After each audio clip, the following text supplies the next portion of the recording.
All right, I'm going to be reading Famous Children Handel by Anne Racklin and illustrated by Susan Hillard. It was 1692, and George was going to be 7 years old tomorrow.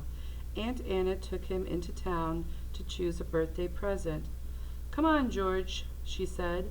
"Let's go into that toy shop over there. I want to buy you something for your birthday." "No, thank you, Aunt Anna. You know all I want is a musical instrument.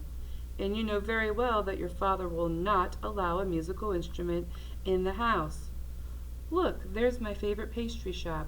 We could go buy some chocolate cake." "No, thank you," answered George sadly.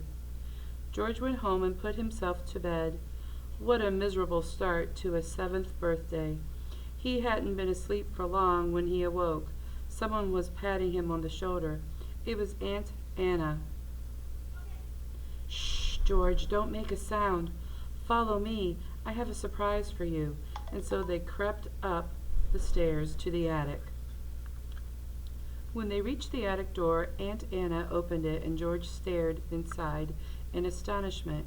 There, standing on its slender legs, was the most beautiful clavier George had ever seen. "But how on earth did you manage it?" George exclaimed. "Never mind that," said Aunt Anna. "Aren't you going to try it?" George Handel sat down on the stool and gazed at the keys. He was breathless with excitement. Then he began to run his fingers over the keyboard. "Oh, Aunt Anna," said George, "thank you. This is the very best birthday present in the whole world." "I knew you would like it," said Aunt Anna.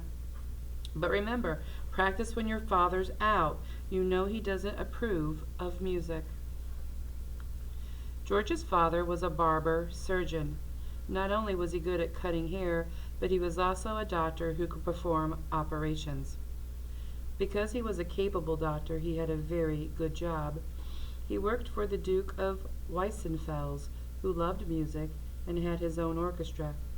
"Please, Father," begged George, "take me to meet the players in the orchestra. I'd love to talk to some real musicians." But Father Handel frowned and said, "Books, study, that's what's important, not music." So George would wait until his father was out. Then he would race up to the attic in his own secret clavier and sit down and practice. He was so talented that without a single lesson he became a very good little musician.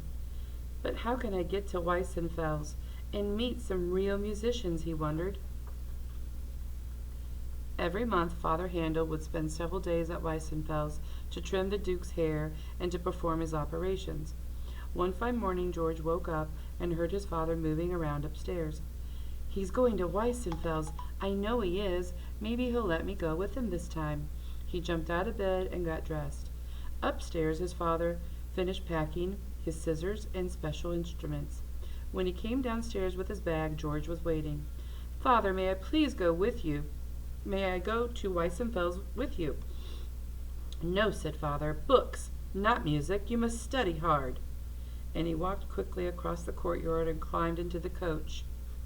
The coach started off across the cobblestones, but George made up his mind he would go with his father. He started to run after the coach.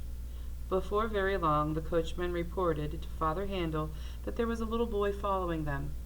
Father Handel looked around. He saw George and gave orders for the coach to stop. George came panting up in a cloud of dust and looked up into his father's angry face. His father shook his finger and said, "Now then, George, you were wrong to disobey, but it's too far to go back. Climb up, but when we get to Weissenfels, you had better behave yourself." "Yes, Father," said George meekly. He climbed aboard the coach. He was happy. He had gotten his own way. He was going to Weissenfels to meet those musicians at last. Every morning, while the Duke held his court and Father Handel saw his patients, George would climb up to the organ loft in the Duke's chapel and sit down and play. One day the organist found him and said, "You play well. Where did you study?" "I have never had any lessons, sir," said George. "No lessons? Really? Well, you better be here next Sunday when the Duke comes to the service." On Sunday morning, The Duke of Weissenfels attended his chapel to pray. George was up in the organ loft staring down. "Oh, look!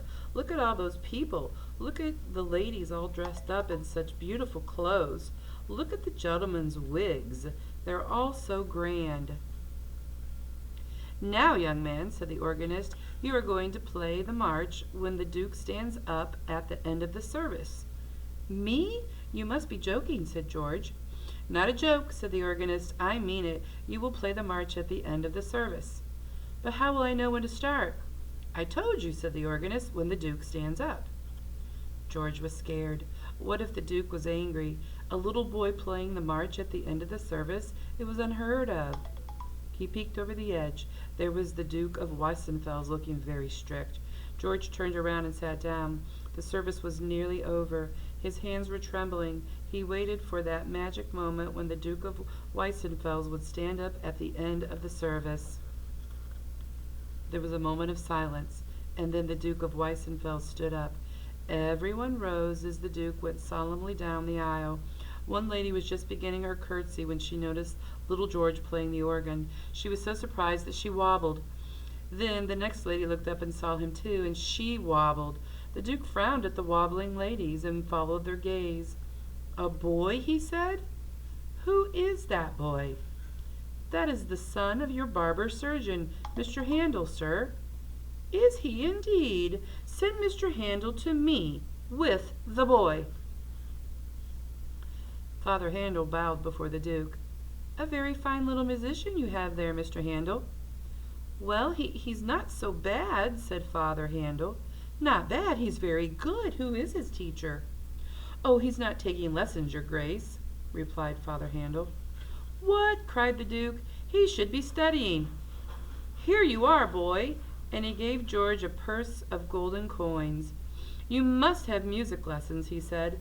"Mr. Zacco is a fine teacher." Father Handel could not refuse. As soon as they arrived back home, George rushed to tell Aunt Anna his news. "I'm going to have music lessons. The Duke said so. Now we don't have to keep the clavier a secret anymore." George Frederick Handel studied hard and became a famous composer whose music is known and played all over the world. He was the favorite musician of King George I and King George II of England, where he lived most of his life. He loved to write music about Bible stories called oratorios. One of them, The Messiah, is probably his best work.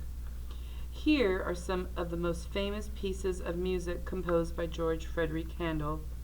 The Water Music, first performed for King George I on the River Thames in 1717. Music for the Royal Fireworks, first performed for King George II in 1749. And The Messiah, first performed in Dublin in 1742. And The Messiah is the Hallelujah Chorus. Now let's listen to some of these songs.